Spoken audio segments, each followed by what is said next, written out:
So hey, welcome everyone. My name is Erin Kauhelali Brett, and today we're going over the Aloha Agile meetup group for it's part of Women in Agile here in Hawaii. So feel free to grab a drink if you if you want. Don't forget to wash your hands and make sure to connect with each other on LinkedIn, and especially our Aloha Agile meetup group. We not only on the meetup site we have that group going on, but also in LinkedIn we have a group there too.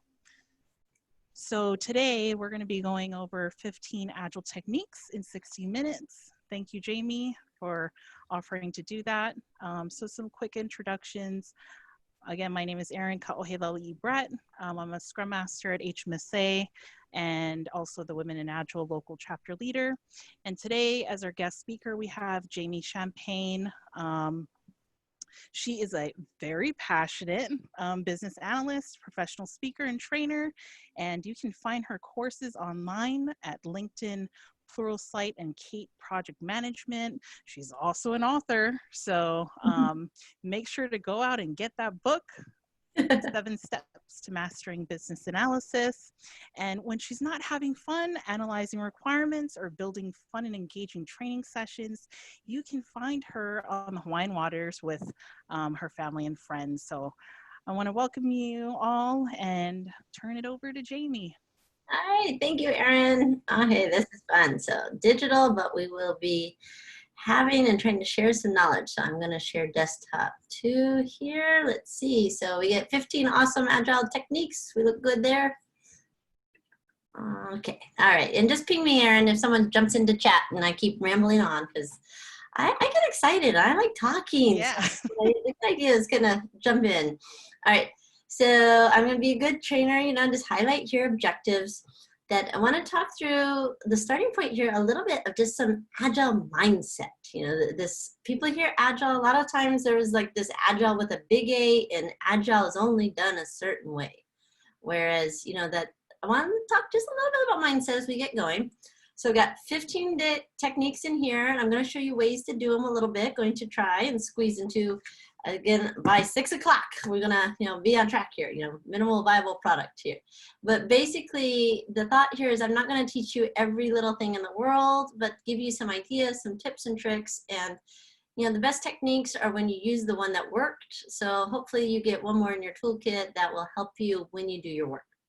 And so when I talk about like Agile, I love this picture. We were actually showing it with a friend because we were talking about fun at work. And I always share this one because it brings a smile, because I get excited about Agile. Because the fun part about it was I never knew I was Agile because I thought it was a methodology. And so like when I find like there's people that are like, Jamie, you're Agile. I'm like, no, I'm not a project manager. I don't follow the steps. I don't program that way. And they're like, no, you have agility. You see something and you have shiny object syndrome and you go, woohoo, let's go check that out. And so when we talk about Agile here, what I want to give you guys some thoughts is, how is your mindset on course correcting, on looking at things from a new angle, on being open to those ideas? You're here tonight with us, which is great. So I think you guys are open to new ideas already. And that when I say the word Agile or we talk about Agile techniques, I'm going to put in here some industry standard terminology so you guys can look and do more. But I want you to really consider how you're approaching the work. And are you stuck on how something is and it needs to be that way? Or are we being open to, well, what is possible? What would happen if I did that? Me and Erin were just teasing about our children, and they ask really good questions and going, well, before you say no right away, do you consider, well, could that happen? Is that possible? That same thought here, that I like this idea, Agile is a mindset. As much as I love to work with people and figure out what's required to build really cool solutions, don't you love it? You write everything down, they come back the next day, you know what, I changed my mind. We get all nuts because that's what we did all this hard work and you changed your mind. Really? Like, no. Versus going, okay, what you got? That mindset. And it's really hard sometimes, especially in the workplaces. But I almost wonder sometimes if it's harder with our spouses and significant others that, what, you changed plans on me again? Okay. Just Can we, what's it? I love it. Aloha here, Agile, smile and nod, right? We'll figure it out later. I like the response. So just the mindset here. So what I'm gonna do here is I'm gonna walk you through some techniques. They're all industry terms here. So if you wanna Google and look more, and I've actually, I'm showing you slide 4 of 173 slides. So what I did is I hid them all except the cool ones. And I'll put up a slide share or something, Erin, we can share that has the deeper details if you want to just look and see a few more steps. So we can have the fun tonight. And again, have your cocktail. Trust me, the games get better by the end of the session the more you drink. So I have no problem with that. Have some fun. Let's learn some techniques and we'll get started. Okay. So jumping right in, ping me if there's questions and we'll get going. All right. So first thing I want to talk about is this thing called backlog refinement. And so I got in here just to show you the structure as we get going is I'll give you the purpose to any technique I show here because they are industry standards. But what happens is, how do we know a bad technique? We're not bad. The technique's not bad. Did you know what the technique was for?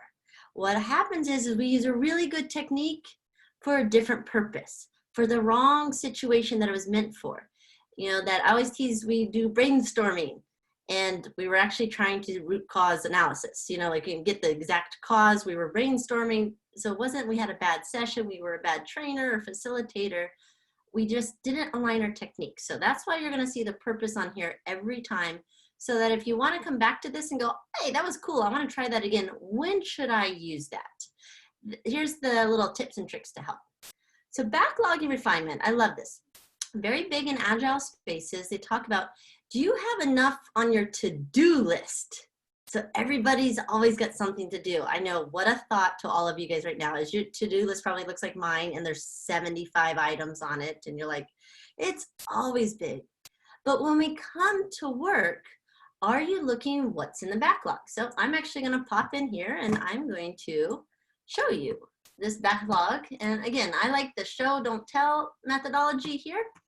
So Erin, you okay? You see my Trello board a little bit? Yep. Okay.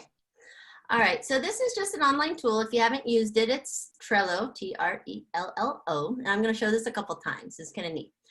So what I've got here is 3 columns, a backlog, working, and done. So when I get work to do, like here, prepare Agile techniques presentation. That was on my to-do list. So I moved it to done. Enter grades for HPU. Yep, so definitely something I got done last week, you know, for better or worse. And right now I'm working on create requirements modeling. We're good on, here's what I'm working on, maybe here's what I finished.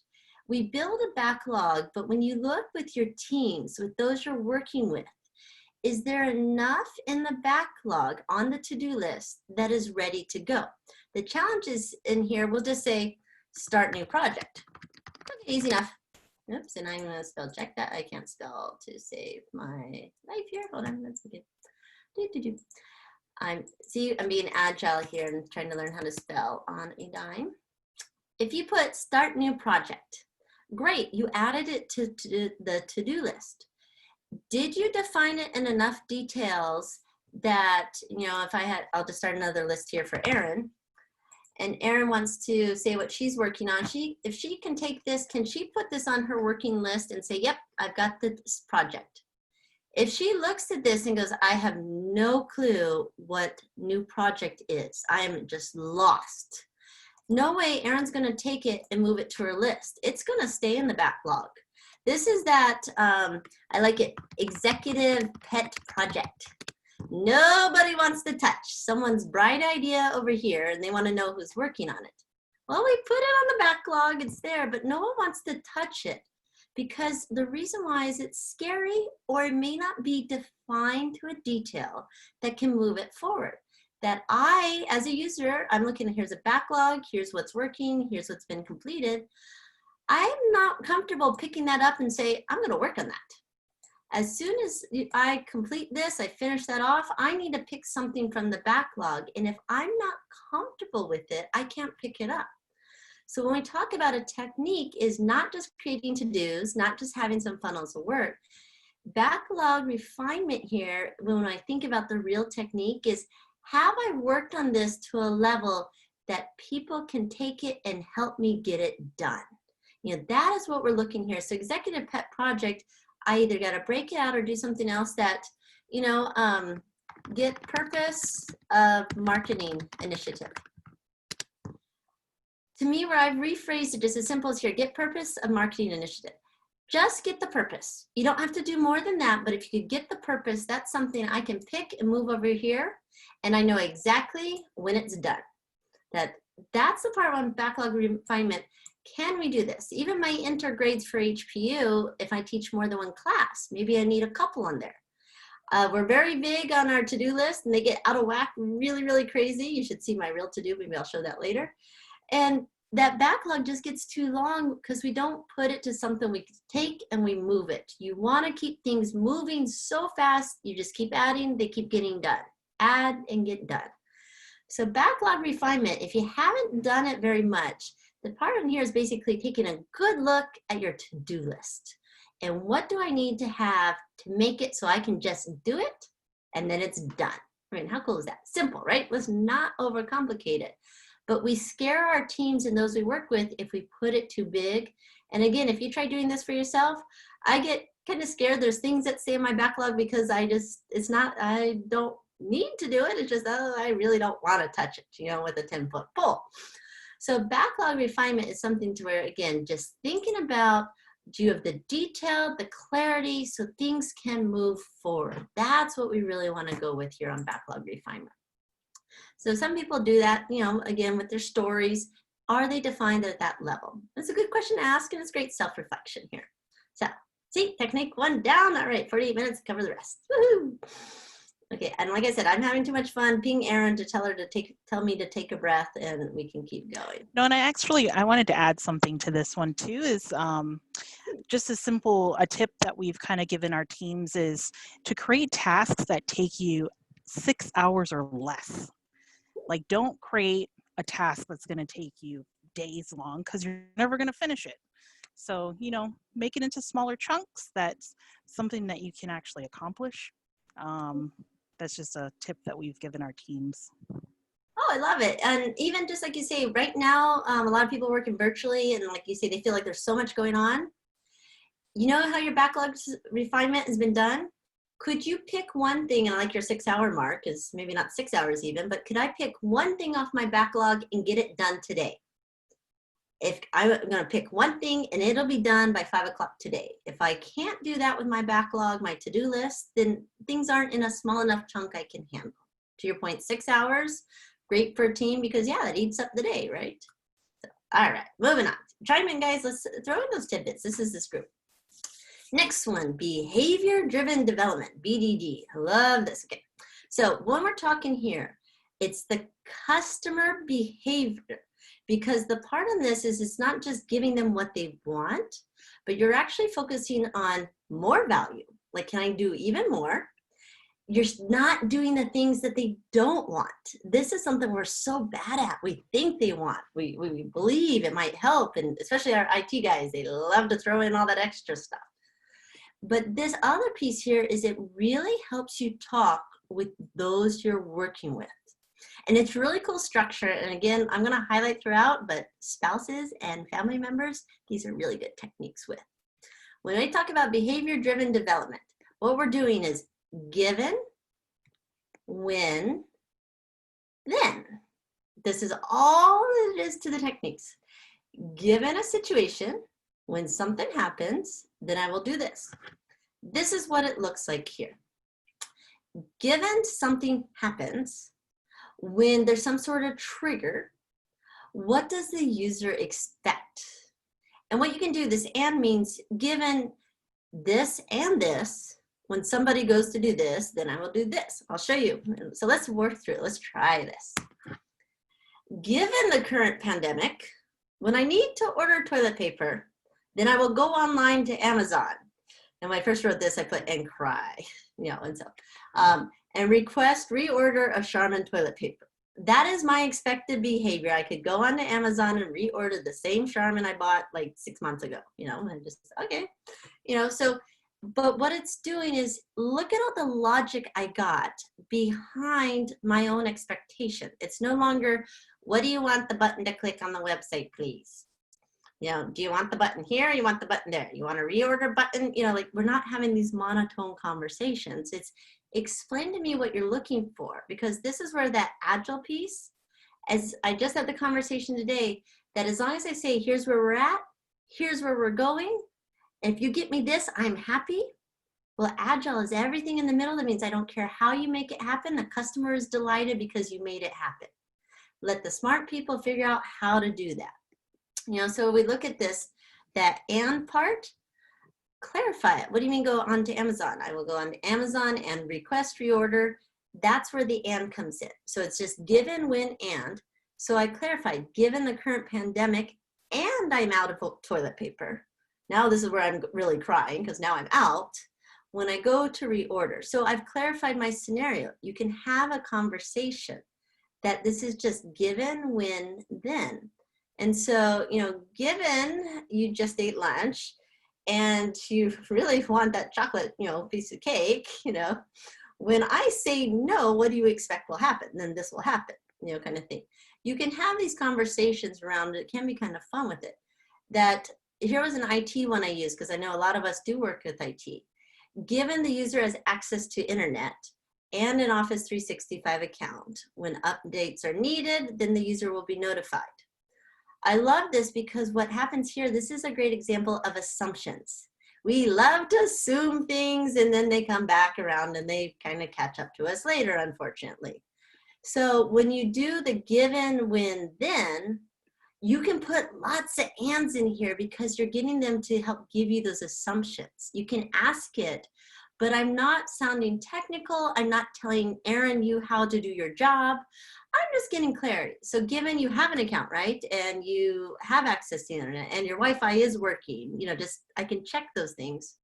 I build it in here without sounding like an interrogation. This is why I like this, a little bit more empathetic.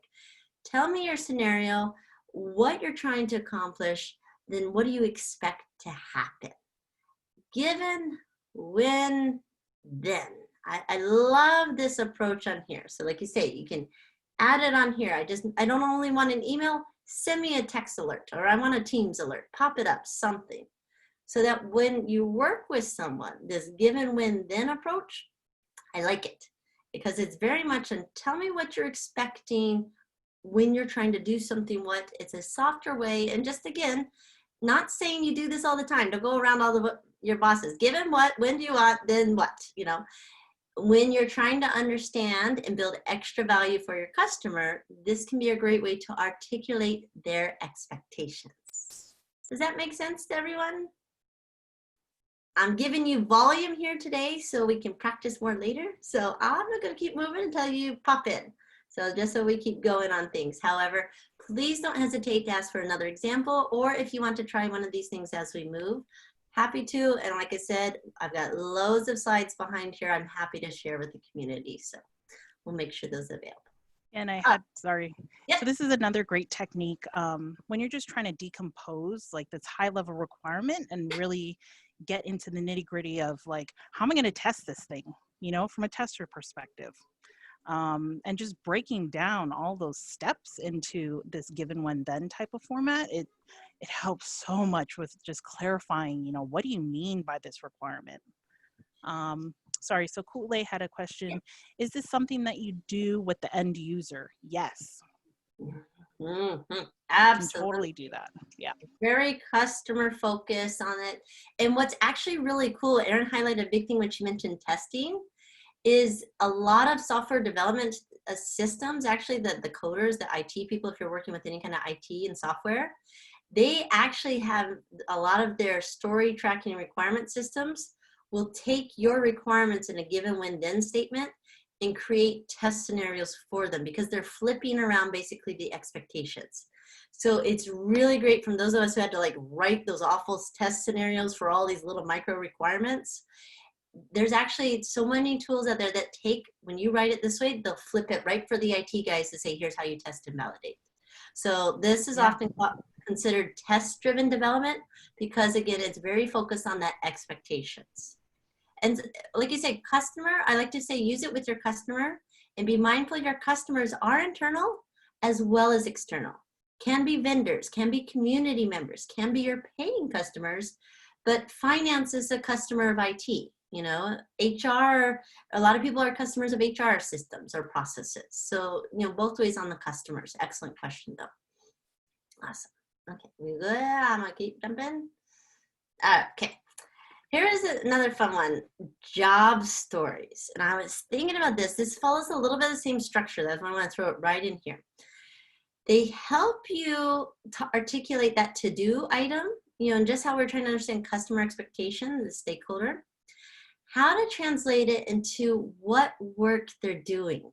I don't know about you, but especially here in Hawaii, I love going to ask someone about their job, because normally after the first second, when you figure out that when they figure out you're there to help them, oh my gosh, they will tell you everything about their job a lot of times. So like, oh my gosh, and then I have to do this, and I have to do this, and I have to do this.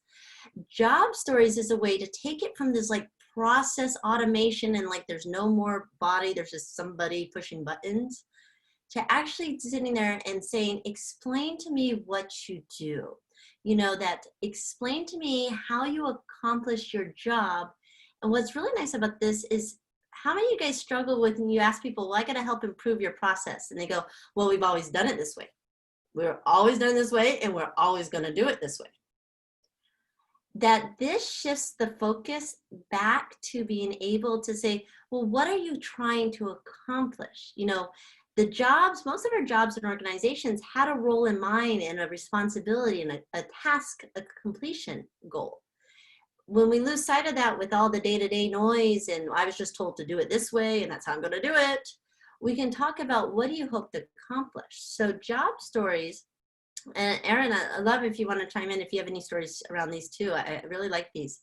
Is they kind of follow the same pattern, but you get the motivation in here.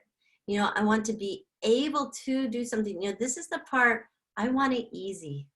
I want less clicks. When I go to submit a leave request, I want to just pick my day so I can start planning my vacation. That it's not about what system we use, it's just make it simple to me to take leave so I can focus on planning my vacation with my family. You understand a lot more motivation behind these things. Again, simple structure, and I think this is a core tenet that we highlight a lot of times with Agile work, is just simplicity. We don't need to overcomplicate things, but what helps make your day easier, faster? You know, when someone, what are they doing?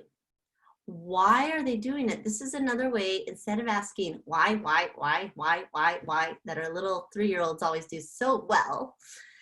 Instead of, you know, why are you doing that way? Why did you do this? The motivation, and again, I like expected outcomes, because I know I felt so much better once I realized I don't miss requirements or write bad requirements. I just didn't capture all their expectations, you know, which is often they normally didn't tell me everything they were expecting. It was all in their head, you know, not on the paper.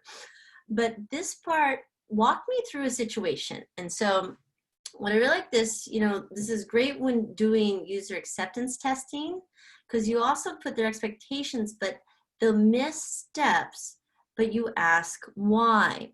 And so like you say, when we pull up some of these, you know, the part on here is, you know, what the strengths of the stakeholders are. When when someone runs the monthly report, any department manager should be able to see how well they're doing so that they can make adjustments to their staff's performance or jobs or features. That's a job story right there. We put the motivation behind, why are we so caring about this monthly report? What's the big deal about it? Why are managers freaking out at the first of the month every month, you know? But what was the goal? It's not to penalize the managers on there. It's to have them help correct where they're doing to get better team performance, better group performance. But it's funny is that I rolled off a huge requirement right there with one smooth little statement, but I've got buy-in, I've got reason behind it, and this is something now I can start to break down. So a lot of times job stories to me felt very higher level. They get a little touchy-feely because it feels like motivation. But I start understanding the stakeholders so much more. And I think that becomes the challenge when I've had one of those situations where it's too much. Well, just tell me the button, tell me the click, tell me what you're trying to do here. If I understand where they're coming from, that sense of empathy, I can build it right in, and these translate very well, because just like that behavior-driven development, it's got a nice little structure here. It still keeps them actually really focused. If you think about this, you know, here's your box, you can do whatever you want in the box, but I get a little more structure. So these are job stories, and they're really good to get some understanding of the customer. Again, not every time, and don't sit down with your IT team and try to do this all day long. They're gonna not have very much fun with you. A lot of times they're very concrete, very discrete, you know, answers. But this can allow you to do the talk story. When you're trying to do something, or when something doesn't go right, that's a great one here too. When this happened, I wanted to do this. Why? Because I just need to move on, you know, or why can't I just get notified when there's an outage so that I can plan my day and work on it when it's appropriate? That's a job story. Okay. Okay. All right. Moving on. So we got to do some more. Kano Analysis. This is big in process improvement. I like it for having the discussion with customers and teams, even, especially figure out where they're going, what's going on with them. With Kano Analysis, you're defining features, ideas, you know, whatever you've brainstormed, you start giving some weight, but you're thinking about where the value is. You're characterizing the product characteristics here. So what makes things differentiator and that value add? Because like, how many of you guys have watched Zoom how-to meetings or how to host a virtual meeting? Like there's a plethora of virtual how to do virtual meetings here right now. Well, what differentiates that? What Kano Analysis is simply a model to help you think about it. And so this is an interesting part, that doing the analysis, you can go deep in some numbers, but the general thought here is there's going to be things that excite. This is that differentiating, you know, this customer satisfaction, there's excitement. How much, the more it helps them though actually achieve the goal. So like the mobile apps, we love our smart devices, we got mobile apps on here.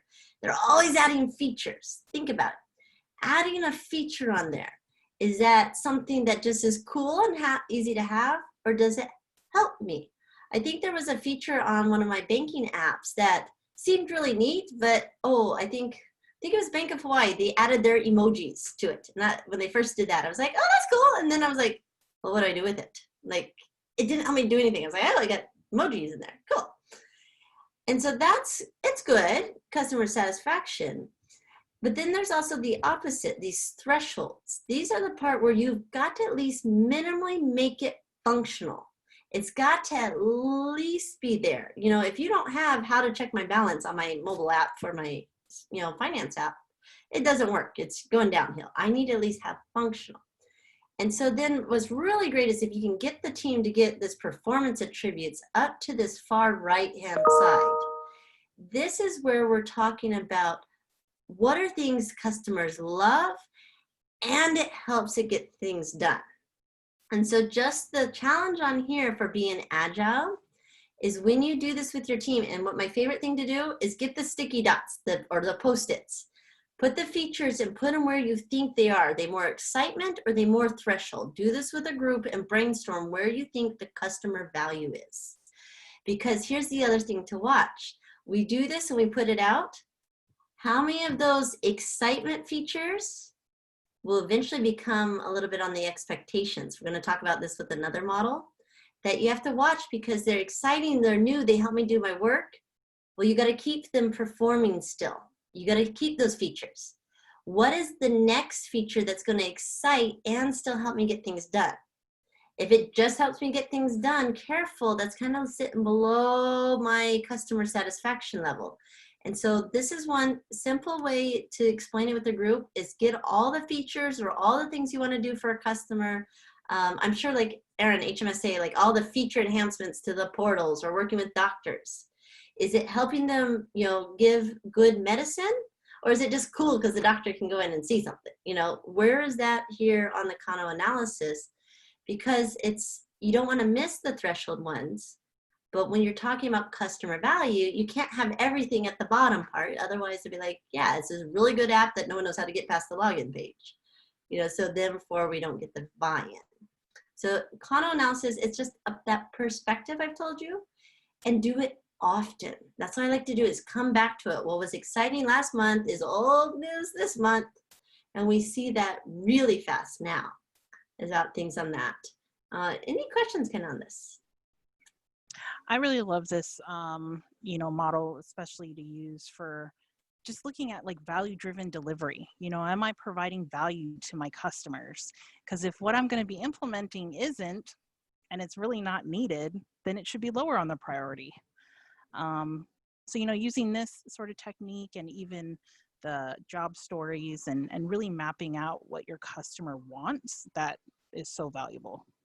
And this is good too for building the team. If you can get the broader development team, so like the people, like say the IT guys who say, well, you have to have a login. You can't do this without login, security.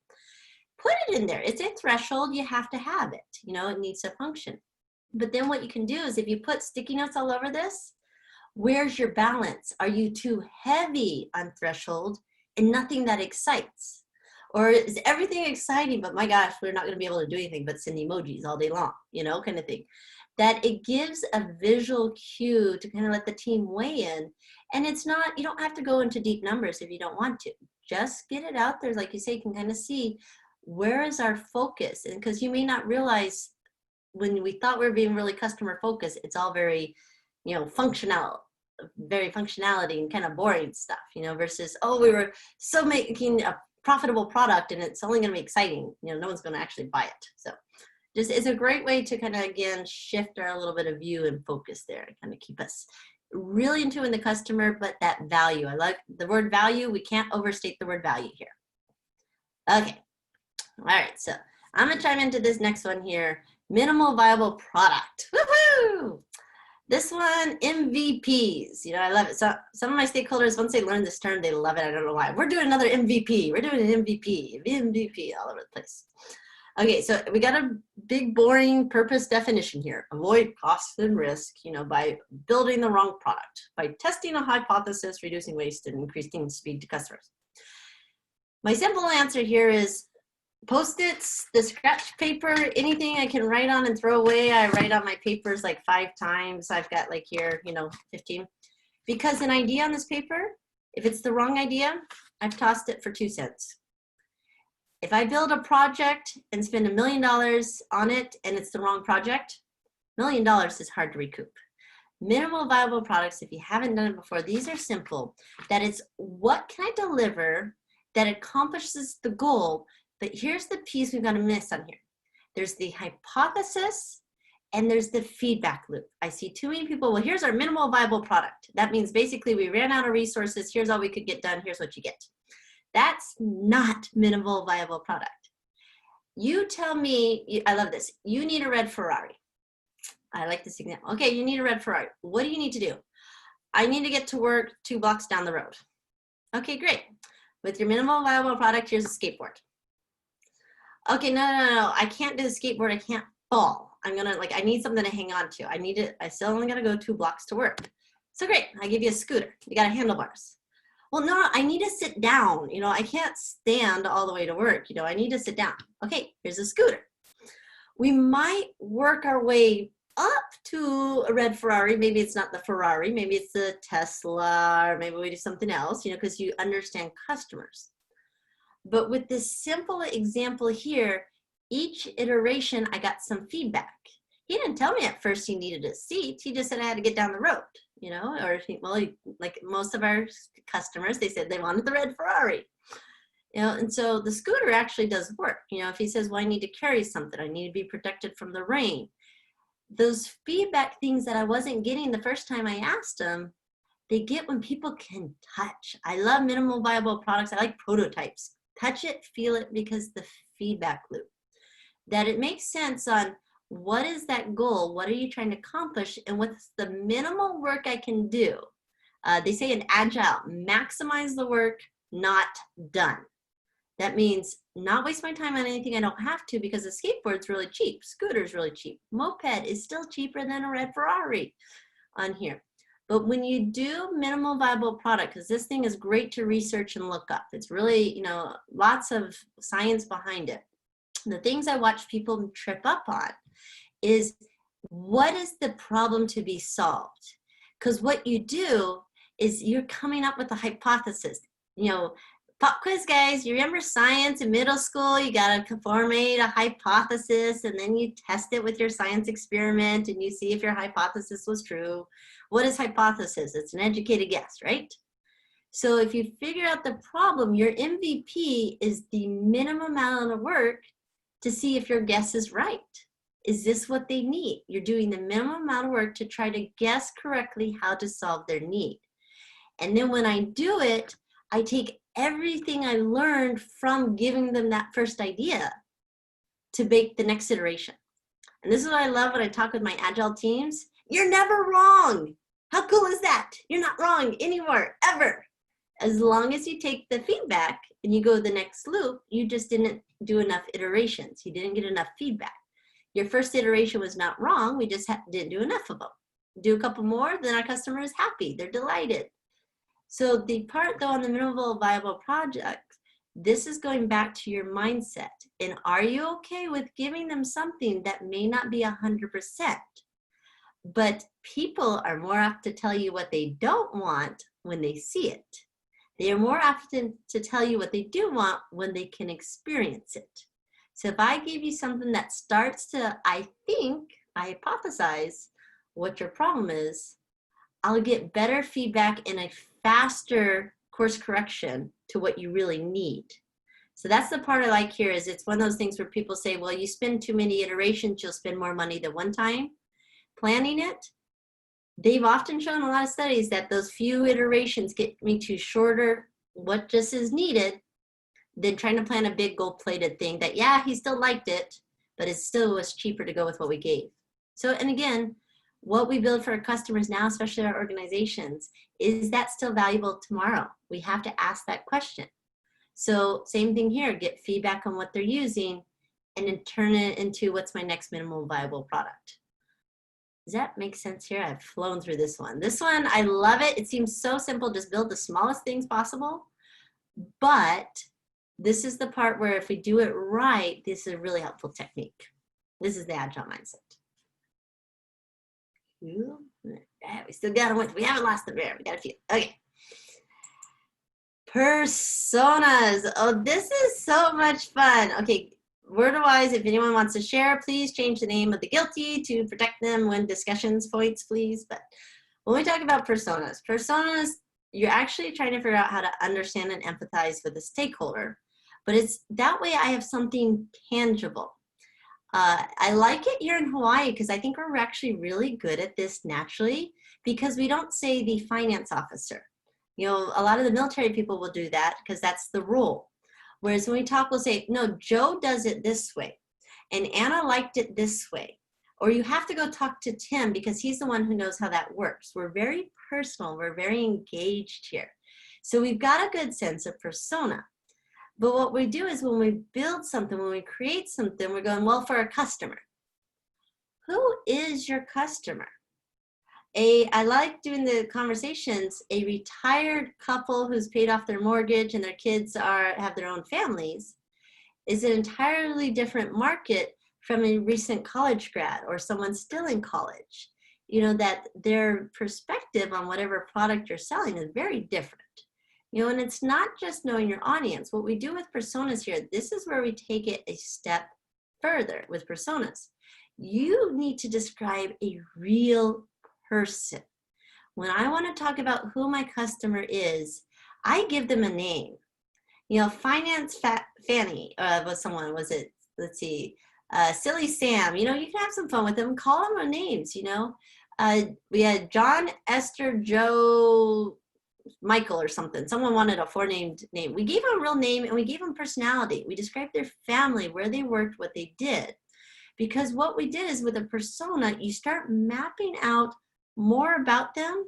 So now when we have a decision about our solution, when what we want to do, how we want to take it, where do we want to go, what we do is we ask, well, how would they feel about it? You can turn and have that person there. one of my mentors with Agile stuff, she bugs teams, print out a picture, like, you know, whether it doesn't have to be you, but it is a physical picture of somebody. So when we're talking about Sam, what kind of technology is he comfortable with? Where does he live? What does he do? What does he hope to accomplish by using our solution? You know, by buying our product, what do you think he would do with it? The busy mother working from home, balancing the kids, you know, the husband's trying to work, you know, that's a different audience in perspective than, like you say, the single young business professional, you know, lives, shares the room, you know, has roommates, you know, those kind of things. What do they do? Where do they do it at? But what we do is we turn and we say, so Sam, seeing that you're 38 and you work downtown, but you would have a need of finding the nearest food places open at lunch hour with the shortest lines, because you are buying lunch every day downtown, you know, as you work. Is that right, Joe? You can actually have a turn and have a conversation with them. And people say, really? Teams do that because you can look at them and articulate how that would bounce it off. I have somebody there. And they just take a few minutes. Don't overanalyze it. Watch teams go down the rabbit hole on this. But having that true persona with a picture, with a name, and, you know, pop them up in the team. They're avatars. They're people, though, but you pretend to have a conversation with them. How would you feel? This is great. Saves marketing all that time on all those surveys that they get like 2% response rate about what people want. Make it up. Come up with some typical people you're expecting and then ask them good questions. See, I like these techniques because they force us to pay attention to ourselves. Why are we doing what we're doing? Well, let's ask them good questions. So I'm a big questions asker. Ask the right questions. Don't worry about the right answer. Ask the right questions for the right person and his attitudes and behaviors. This product was correct. You know, for someone else, yeah, okay, you're right. It's not correct. We didn't consider that. So again, Agile, like I say, you don't have to be wrong. You just didn't have enough knowledge up front. So that's why I like personas. If you haven't done them, these are great. And yeah, print out a picture of them. Don't just do a cartoon. Make them real, you know. We had someone who was picking up all their cousins. We had like the entire family like out with the personas because he printed off a picture of like every single one of his cousins. So we had this wonderful, I think it was Italian family with all these cousins, but it was great. It gave us feedback because they were older and younger and family and kids and those kind of things. So it was neat, but it personalizes it. Aaron, you ever use some of these kind of a little bit in your groups? Yeah, actually in the chat, I put a link to Roman Pitchler. He created a personas template. And it kind of, you know, it helps teams to just talk through that stuff. Like, how do you put together this personas thing? And I've actually run it with our developers in the room too. You know, it's like, it's not just for the business side, but it's mainly for the doers of the work. To see who are their customers, and who are you working on this stuff that you have in your backlog for. So I like personas. It's really great. Cool. All right, we'll do a couple more here. We'll keep us flying through. Like I said, volume here tonight. So portfolio Kanban. Again, you get these words and purposes so you can see them out here in real life and Google them and see what people say. Portfolio Kanban is doing a Kanban board for the work of the portfolio. This is where my portfolio managers, not just project managers, but what's going in and where it's at. But it really helps with decision making and feedback loop. And so I actually have mine up here, Agile Portfolio Kanban. What we do here is we can take a project. Are you still seeing my Kanban? Okay. I've got labels across the top here of phases that typically happen with our portfolios. So I have a project, a single project might go through phases to get it done. So this is a simple example. That we'll have ideas, we'll do some initial reviews, there'll be project approval, might need some resources, it'll be complete, reviewed, and there'll be an assessment. You know, just a standard life of something that's approved at a major organization. Well, what you do, you start adding all the projects, you know, on here. You can do projects, you can do initiative, IT upgrade. And what we do here is we set clear boundaries on what moves it one to the other, but it starts helping, again, it's a visualized roadmap. We're going to talk a little bit about roadmap on here. But rather than just what are we doing and done, it lets us see that do we have capacity? Do we know where we want to go with it? You know, that the it helps us ask questions at that higher level because, oops, I'll pop back in here, that mobile app project, we can approve it and it gets approved, but do we know it's pending resources? We need to do more resources. How do we get it moving forward? And oops. That what makes it go from one category to the next, but what if we looked at all of these things together? Because here's my favorite. If you need the same IT developer on this, you know, good resource management without having to be a huge PM, just go, we have people that need IT resources on here. We can't move this. These are going to be on our backlog and we don't get anything completed. What we're doing here is we don't check dates and milestones, but it's how we move these through our portfolio to get the value delivery. That's what we're asking here at the portfolio Kanban is, it's you put these columns on what your phases are, but it's not a date milestone that, well, did you meet this at quarter one? It's not a quarter one, quarter two, quarter three. Those are delivery roadmaps. On a portfolio Kanban, you're asking where my value delivery stream is. Because to be honest, a project perspective, and my PMs on here might always challenge me on this, well, the projects are working. But when a project is working, you haven't delivered me necessarily value. When you do a portfolio Kanban, your milestones, your gates here for your columns are where my value delivery is. So what I have here, idea generation and initial review, is it worth an idea for us to discuss? That's why I just have this Kanban here. It was worth it to our company to discuss it. It was worth it to us to say we want to move forward with working on it. But there is no value delivery to our customer till that thing becomes completed. So I've stripped away all the project planning that my PMs love, and they freak out when they see something like this because they're like, no, all my resources and budgets and schedules. You throw it out because you're focused on the flow of value delivery. And when you do this, to do it well, just to give you the difference on here, is you have the Kanban board on how something moves from that idea to completion. It's the value delivery. But what you're going to do, you're going to put done criteria per column.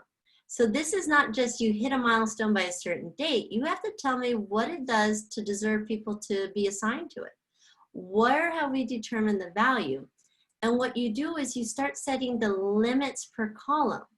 I can't have on my example 50 projects in the approved section with none of them completed. You know, if we have too many in there, that's what we call work in progress. We got a lot of work churning, no value delivery. And that's bad. We want one thing to fly all the way through as fast as it can and not get stuck in all these backlogs.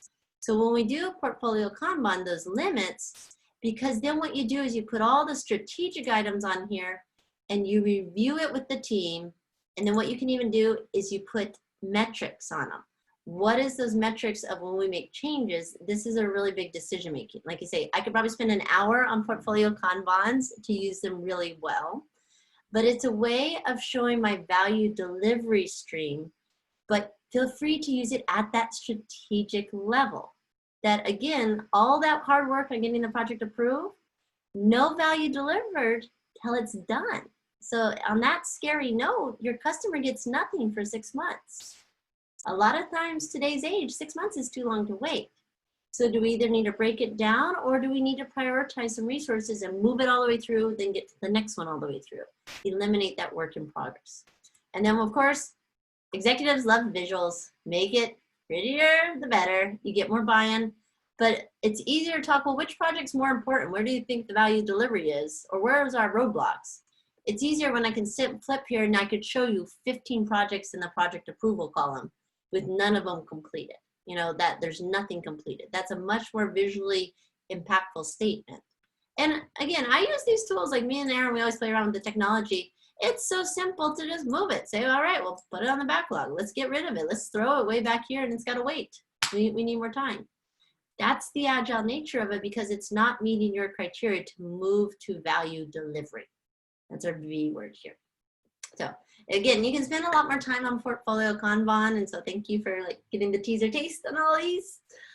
This is the Costco sample. You know, I want you to go buy it in bulk after you leave here. I'll just give you the sample as you walk by and tell you it's an aisle 3, and then we'll keep going. So unless there was a comment, any comments pop up, Aaron? You okay?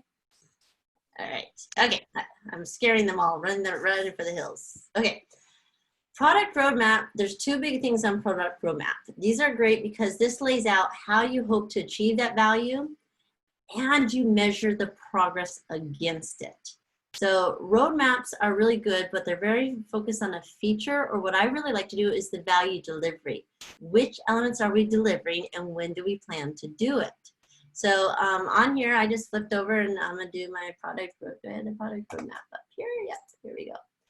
Product roadmap, it can be really simple here, but what again, and this is where I like my traditional PMs, they go nuts because there's no dates and milestones. You put the work here, I've got showing epics, because those are typically the larger blocks on here, epics. Which team is working on what and where's the delivery? I've got a color scheme on here that just blue is we've done it. If it's not done in the first quarter, it's obviously late.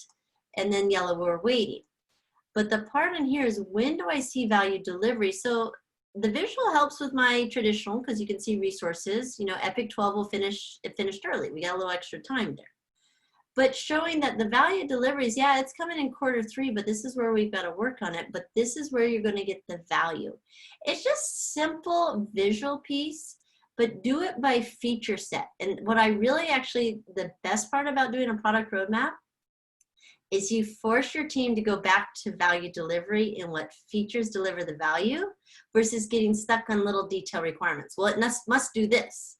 Well, by the time we upgrade the IT infrastructure to support it, there's still no value delivery. That's an epic that goes way too long. So it's back to when am I delivering that piece of value? When am I delivering that feature often comes up, and therefore we have to rephrase how we've captured our requirements of the customer. So however you capture requirements, this is that delivery. But you know, think about it.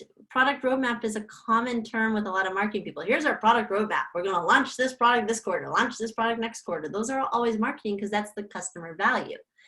Do it internally too. When am I going to roll out the value? Rather than how am I resourcing by what date, keep it very general and just show the flow. Because here's the best part. Look at this quarter 3. They're all waiting. None of them started. I can move all of these around and we got more resources. I can actually rebalance that. This idea of the agile mindset, we're gonna just kick everything over here. Team 3, they're going on vacation, we'll only start here. You just move it around because I can show this to a customer, however the customer may be, and say, do I have the right priority? Do you want something sooner than later? Is that something we need to consider? Because it removes all the technical dependencies, budgets, schedules, etc. We're looking at value delivery stream here. That makes sense. Cool. See, isn't this stuff awesome? I told you Agile is awesome. Yeah. Okay, so we got to turn in this one because this one helps us even more.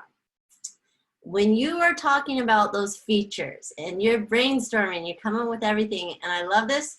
Do this for your party planning when you've got your board meetings and all things are going crazy. I love pulling this out and asking people the question. You look at all your ideas based on customer and business value. Remember the Kano Analysis, it needs to be functional, but then it needs to delight. You know, we kind of want to do that same axis here. What we do on here is what's mission critical versus what is market differentiating. This is great to think about your organization, because here's where the comment, just because we can doesn't mean we should, comes into play. Just because I can do that, is it better to get a partner who's really good technically? They help us be the differentiator because they can help us build our cool IT project. We don't build the IT project. We sell it. We put our process into it. Is it something though that keeps the lights on? It's boring, but we need it to keep the lights on. It's mission critical. That's what parity here means. That when we put a feature in there, and I like this because you give space for feedback that someone says, oh, I don't care about that customer or that feature. The customer can say they don't care, and things in the who cares quadrant don't get done. It's easy. Remember, maximize the work not done. Can I move as many features into, we don't really care about that feature? Wouldn't you love it if you told your teams that, hey, this is all the work they don't want to do, so pull it off your plate. Don't worry about that. Worry about these 3 things. You really want to get the differentiating that this is critical to run your business because you are the only people who do that. That's that differentiating box there. You are delivering value no one else can deliver, and that is the reason your company exists. That's what this box is showing. The reason our company exists, but maybe we don't differentiate. We exist to do finance. Well, there's a lot of finance companies out there. It's not differentiating, but that is our sole bread and butter, you know? So that's where you ask, well, what can we do to differentiate? Do we partner with someone to be a differentiating finance group, but we let them do the actual functionality? So this is the alignment model. Great brainstorming, great way to bounce features off. And again, pull your customers out and say, do you care? If they say, well, no, I don't care, shove it in that quadrant and don't worry about it. Don't do the work if you don't have to. What a cool thought. Okay, I got a pop quiz coming up here, then I'm gonna move into this one because we do estimation all the time in Agile. I love it. We're all over the place, and you're using the past experience to forecast the future. Basic estimation, relative estimation. And so if you do Agile, story points are the common piece on here. Just because, is it more than a one? It's more than one, but it's less than two, or less than three, less than five. It's more than five, but yeah, it's not more than 8. You're just estimating amount of work. You're putting a piece on it. And we do this all the time, just estimation, because what we do is we do orders of magnitude. How many people want the t-shirt size? Give me small, medium, and large. And I always laugh about this because everything is extra, extra large for some reason. I don't know. There's one small thing and 17 extra large. This is order of magnitude. But what I want you guys to consider, and maybe a technique you haven't done, is have you done silent sizing? This is a great technique with your groups. What I mean on that is I'm going to list these items out. I'm going to tell you these are the 5 things you got to do. You got to schedule a meeting, conduct online training, conduct an in-person training, attend a meeting, and buy toilet paper. I had fun with this one. If I ask each one of you now, looking at this, I would tell you right now, write down on a piece of paper, which one is going to take the most amount of work. And so if you look at this list, if I asked you right now, and that's all I'm asking, I'm not putting in caveat, I'm not explaining it, all my analysts in the room, I'm not giving you any more details, just what is the most amount of work? And so in chat, can we get a quick response? What do you think is the hardest thing to complete right now? Oops, back, sorry. Of these ones, which one is the hardest thing to do? In-person training, okay. Let's see, conduct in-person training. Toilet paper, I like it. We got the toilet paper chiming in. Okay. We've got a couple people in-person training, some people online training. So what we can do is we at least know there's a higher and a lower. I see a lot of online and training. We get a little on toilet paper schedule. So what we do is we go silent again and we would say, well, what's number 2? We just keep reshuffling with no discussion until we get an estimation of what is smaller and what is larger effort. It's just relative. It's relative to what we have on hand. But think about it, we do it relative to our own experience. So the silent sizing is a fun technique if you lay them out and you have people take turns to adjust them and see how many times people can adjust before they're dying to say something. And that's normally where you need to clarify. This is how you clarify backlog, is you can't prioritize it. If you keep trying to silent size it and you get stuck because you don't understand. All right. Now we're just about at 6 o'clock, so I still get my 60 minutes, right? A few minutes because we talked right around. I get a few more minutes past 6. Totally. Yep. Just check it. Okay. I was like, we technically talked a little bit, so we get my 60 minutes. But silent sizing, I want to show you this, guys, because it's one way, again, to get buy-in, and the team agrees, you get a consensus. This is the cool part, or it shows you exactly where you need to redefine a little bit better. So I like this. Okay. So moving on, I'm going to browse through this storyboarding. Storyboarding, how many of you guys used to read the comics in the newspaper? I mean, I still read the comics online sometimes. Storyboarding is as simple as a comic. And I was goofing around with the templates on my process modeling software. They had a storyboard already built. So I threw it in here just to show you guys. A storyboard is making here's what I expect the scenario of who is doing what. It's creating diagrams of how you expect your customer to interact with you or with your product. So here person needs money. They look at their phone, see that showing, hey, you can find the nearest ATM. That's what we're showing here. I go to it, finds an ATM, waits in line, gets it, and leaves. This is what I expect. What's really funny is here, this is what I love about doing this. I took a screenshot of what I literally wrote out yesterday for someone because I was trying to visually show them, this is my user acceptance testing, that I have a user works on the computer, then they will leave for lunch, which is when the job will run, and then they will come back from lunch to verify the result. We were just getting clarity that they didn't need to be there for the test, the batch run. I know very technical here, but there was a job scheduled to run to make sure their stuff worked. Well, I was like, okay, wait, let me just clarify this. I literally drew this out for the discussion. Why? Visuals speak 1,000 words. But they said yes, and all my little top notes and bottom notes came as we discussed it. Well, they said, well, they're following the test plan and they already have the test data. They don't need to go look for it. Okay, I just noted that underneath, because they talked about it. Someone told me the job's going to schedule at 12 p.m. We're like, oh, really? That would be nice to know that at the beginning, so like we knew lunch hour. Okay, great. And that they would use their test plan to verify. But I literally, like you say, this is my wonderful handwriting, my little chicken scratch. It doesn't need to be beyond this. I showed you the graphic one from online. But it gives me a visual, and then you actually can prioritize storyboards. You can reorder them, and you can get clarity on process steps. Because there might be things that are missing that, especially if you do this with a team. I like team collaboration. I like the whole group coming in. The visual of how our customer expects to interact with our solution. That's what we're doing here. And so my customer right this time was some testers, and how they expected to test. Here was just a visual to help me explain that and get confirmation on it. So what I liked about it was very clear the middle box has no person in it. That's really what we're trying to prove, but it was a nice storyboard. Here's how testing happens. Make sense on that one? Get to draw Dilbert comics. Yeah, by the way, read all the Dilbert comics before you start drawing yours. Makes it way better, because all the office fun in those. Okay, couple more here. Because I got to go over user stories. I can't have an Agile session without user stories, that these are how often we do requirements in Agile work. Why? Because they're so small and they're focused on value delivery. And if you've never done them before, what I like about it is most people learn there's a format, and I'll show the format in a section. But what the thing to remember about user stories is the 3 C's. There's a card, there's a conversation, and there's a confirmation. What it is you have a note card. Imagine the 3x5s. I know this is hard, all virtual, but you only get a 3x5 card to write down what the person wants the system to do, what the product to do, what they expect to do. This is all you get.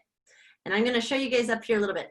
This is not how you write on a card. You do not write in 8-point font like my husband can and you fill up the entire card. You write so you can read this from far away, that this is how you write the card. So your card keeps it short.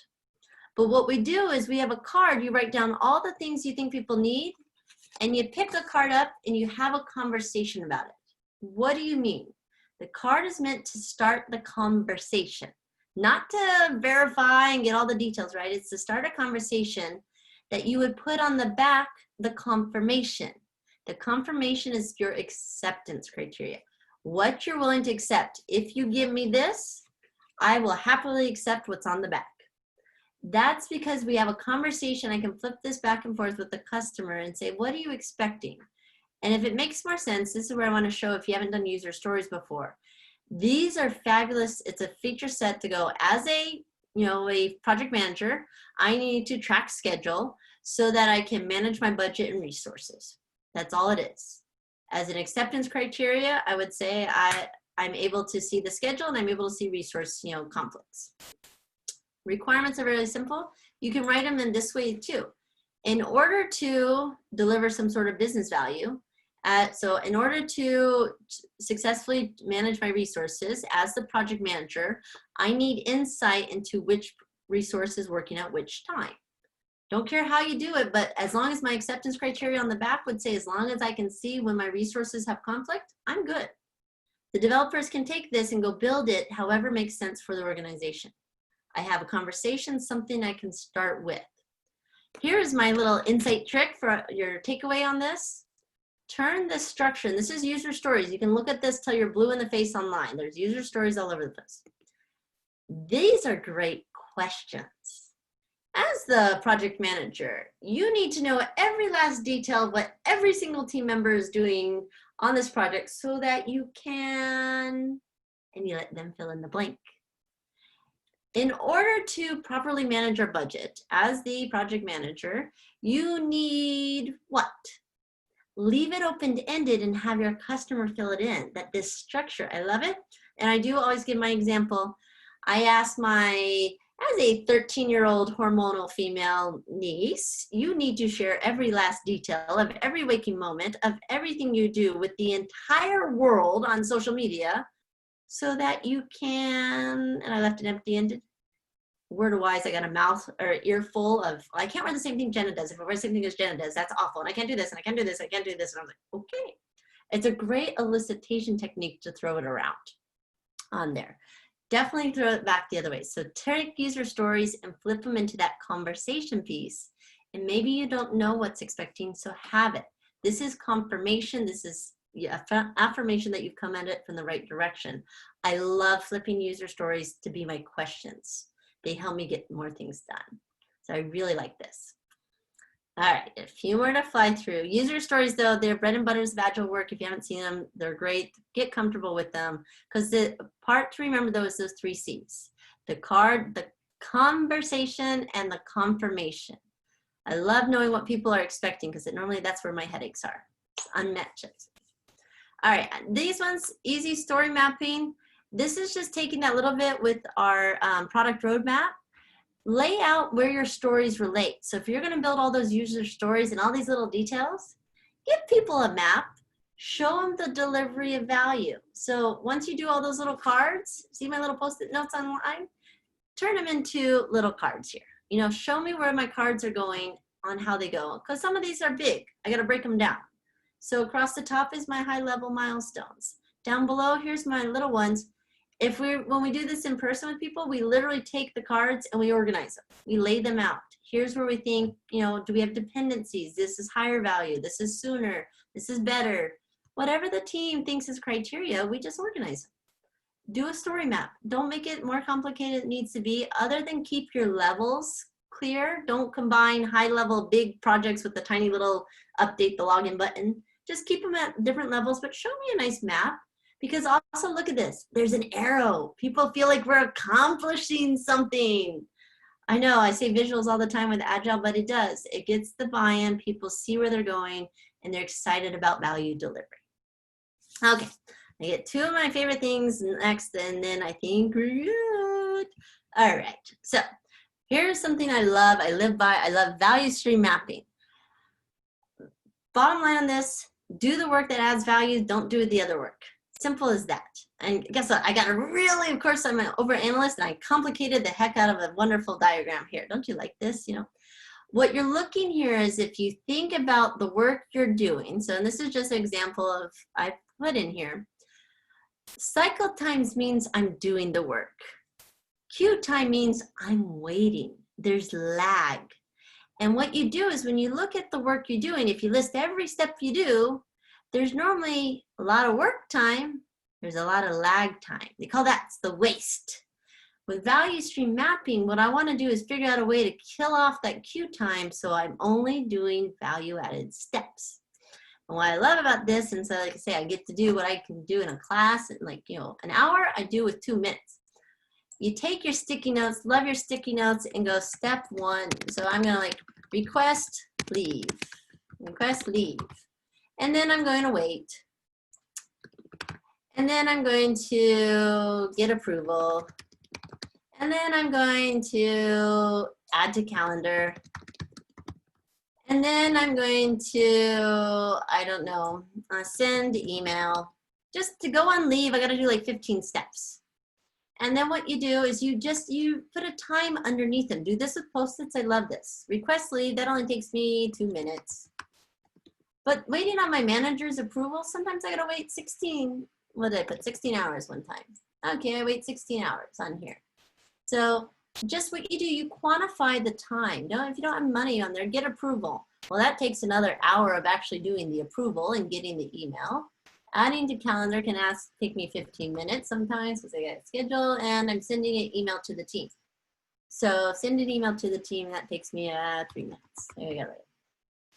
What you do here with value stream mapping, the simple thing to do this with your teams, now what you do is you ask, does each one of these yellow things How does it help me request my leave? Actually submitting the leave form? Yep, that helps me go on leave. I need the leave approval to go, so I do a leave form. Does waiting help me? Nope, no value add. Getting approval. Well, according to our process, if you want to go on leave, you have to have approval. So I'll just say this is required, so I do need to do that. Adding to calendar. Do I have to add it to calendar? This is where people go, well, we can automate it. Well, if I add it to calendar, maybe I don't need to also send an email. It's on my calendar. I'm out of office that day. Don't bug me, okay? It's listed. So what I've done is something that might have taken 2 minutes for 16 hours. So what we have 17 hours and 20 minutes. It's now 1 hour and 17 minutes. I took 16 hours and 3 minutes off the process. Why? Because this is what the work that's the value add. This is such a simple technique. I'm, like I say, completely oversimplifying it. But process step everything you do, just as is, and quantify it. Then only move down the things that value add. Does it help us achieve our goal? And then you can measure, that's your value stream. That's the only work we want to do. I might have to add in something, so maybe we have to automate something in here. But look at the time saving. Every time I go on leave, we could have much faster. I've got 16 hours of wait on here that technically you wouldn't be doing anything else because you're waiting on this process to finish. That's it. I love value stream mapping. It's so much fun. And like you say, where is the value of the work you're doing? Where does it help you accomplish your goal? And then as good Agilists, we kill off all the work we don't need to do. Kill off the waiting, kill off everything else. Love value stream mapping. That's what this really technical chart is here, is just only do the work. Don't wait. Don't wait on others. Don't waste your time with work that doesn't need to be done.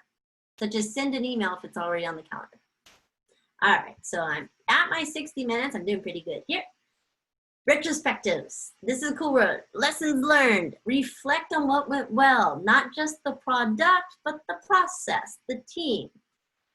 What do? We get into a blame game. Well, you shouldn't have done that. Well, if he had done what he said, if the boss had been around and actually approved anything, you know, it's not meant to be a blame game. It's meant to be an improvement, and keep doing what you're doing good. Keep doing that and fix whatever didn't go well. Remember, iterate, not just your product, your team. The way I love doing this is I get people in boxes. You have to say what you like, or you can say what you wish, or you can say, how might we? You don't get to say, well, Joe shouldn't have done that. I've had a few people be a little confrontational and they say, I wish Joe had done that, but I wish there was an easier way for us to submit change requests. How might we get the sponsor more involved? I like that our team collaborated and used Microsoft Teams this time. That was helpful. That I like, I wish, how might we? So with my 2 minutes, let's see, it will show up in presenter view. Yes, it works. I have a quick poll because you just had to sit here and listen to me for 58 minutes. I get 2 minutes left on here. If you haven't done this before, you can go on your computer to pullev.com/JamieHiga957.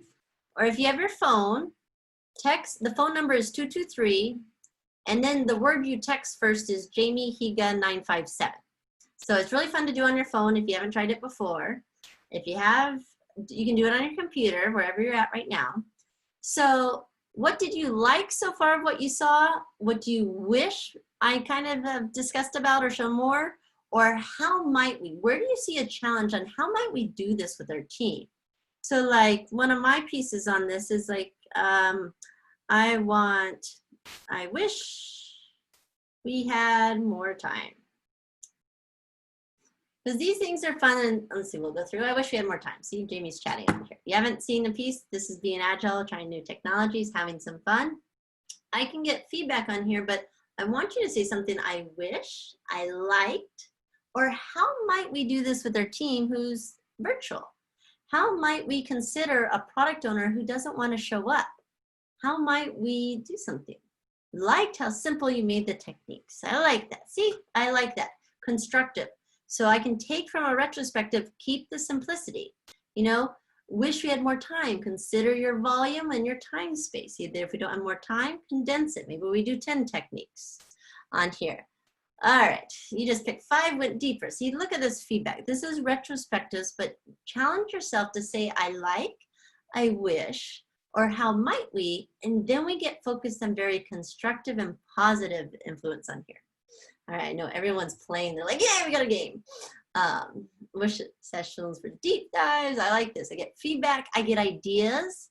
Look at this, that there's nothing that, you know, Jamie, you need to do this more often, or Jamie, you should have done it. There's no blame. There's just pure. I like this. See, simple. But it gets us again to shape your perspective. So I will put these slides together because what I left out here at the end, I've shown you a lot, you know, again, in a little time, and you guys are all just smiling and nodding good. Even here is what I put in here at the end, the context to use these techniques and how you're communicating, internal or external. Where's some more of these techniques? Like I told you, I'll give you the whole slide deck. That with our process analysis, value stream mapping is very good internally. But with your customer, you want to do some impact mapping, where their value delivery is.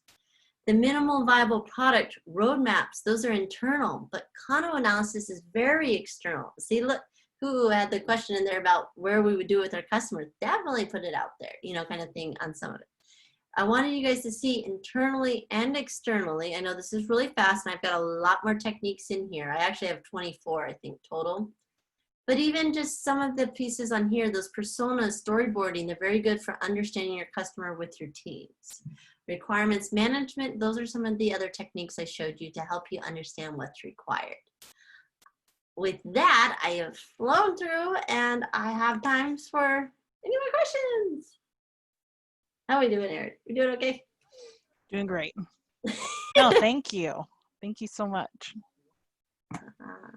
So I have my contact information out here, and I'll work with Erin. Just if it's easier for me just to do a slide share and send you a link, or, you know, like you say, can share out the slides. There is 173, and I've hidden, like you saw, a ton of them. So you could get all the details and use this. I teach a lot of this with the Agile work. So happy to put something together here to share with you guys. Just a little busy week, so it was on my backlog to do the actual slides for afterwards. Yeah, no worries.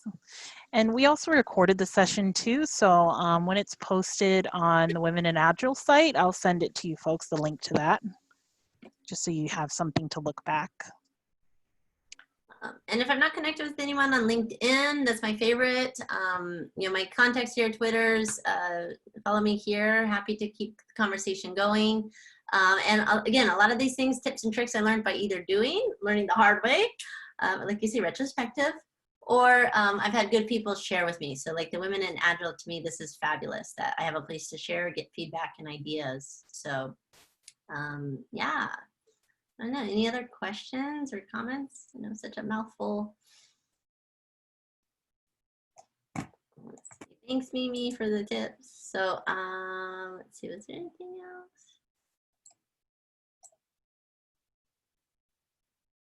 Thank you for that, Jamie. Information was very helpful in just recognizing the different types of techniques that are available to do different tasks within the Agile realm. Oh, good. Thank you. Yeah, I say there's more out there, and if you guys want to have conversations, yeah, ping me and let's, you know, talk, because like you say, that's the part I think is great about this stuff and being within an Agile group and community is we try things and we learn and we share the learning, and so I like that mindset. But yeah, and thanks, Erin, for throwing in those other links in there. I see some more too, so the tools, perspectives, awesome. Yeah, so some of these tools we're actually planning to do like a deeper dive on. Like I wanted to go over, they have like these story writing workshops and also going deeper into like story mapping and creating your own roadmap. So, you know, if you guys were interested in that, we'll be posting those upcoming events soon. And anytime, Jamie, you want to, you know, be a guest speaker, that would be great. I'm also going to be asking just across the whole Agile space right now, since we're all working from home, you know, or we're all remote right now. You know, other Women in Agile groups from throughout the world, they're willing to kind of come together and share their, you know, knowledge and be guest speakers. So anyway, if you haven't joined our meetup group, feel free to join it. It's the Aloha Agile group. And again, it's not just for women. It's just the forum that we're using. And yeah, Women in Agile, they really support all of this kind of stuff. So if any of you are interested in being guest speakers, it doesn't only have to be Agile topics. It can be really anything that would be helpful and promote continuous learning. You know, feel free to reach out to me too. But thank you guys. Thank you, Erin. That's great. Yep. Aloha. Bye. Thanks. Aloha. Thank you. That was awesome. Thanks, Jamie. Thanks, Erin. Aloha. Aloha.